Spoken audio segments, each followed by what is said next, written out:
all, Josh here, and this is my review of Percy Jackson and the Olympians, Book 2, The Sea of Monsters.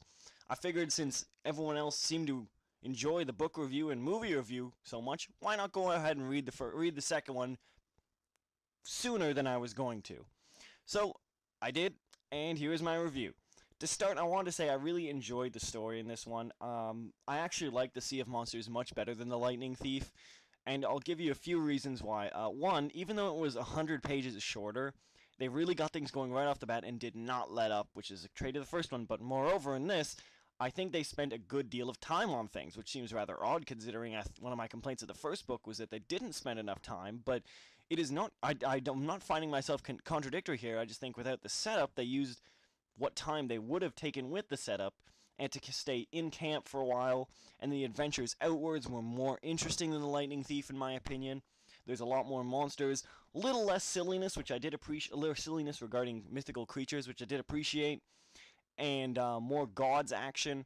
I really like the addition of this new character, Tyson, in this. Really funny throughout. I found him a little annoying for the first couple pages, and I don't take this literally, but really fell in love with him throughout the novel. Really sad, and when he got sad, you think to yourself like, oh, I feel bad for that guy. And I think that's a really strong trait for Rick Riordan to really make me feel that for a character in so short a span. This book's only about 270 pages. It's very, very short. Less than a thriller novel, even.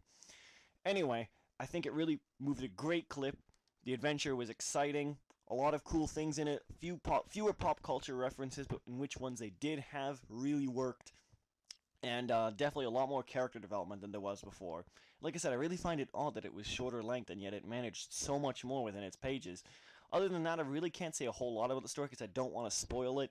Suffice to say that it leaves on a great cliffhanger, as did the last one, and it makes me want to read the third book all the more, especially because I just enjoyed the heck out of this book. I read it all in about 3 hours, and don't usually do that.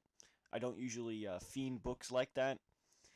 But overall, definitely a great story. Great extension of the Percy Jackson universe. I really enjoyed the more aspects of mythology creeping in, more aspects of the main plot.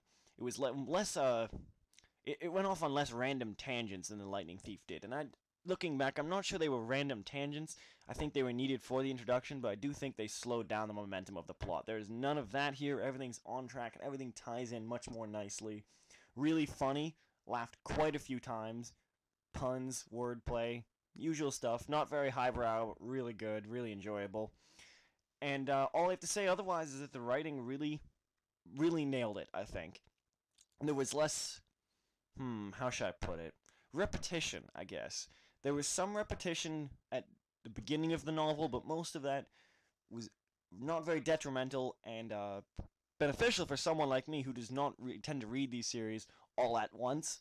So I get a little refresher. I'll remember it once it says it to me. Okay, I remember all those events, but I was appreciative of that.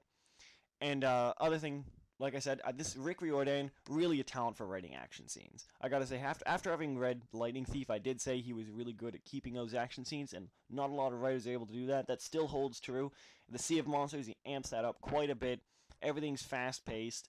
His writing really flows, and even when there is internal thoughts, works them into the action somehow.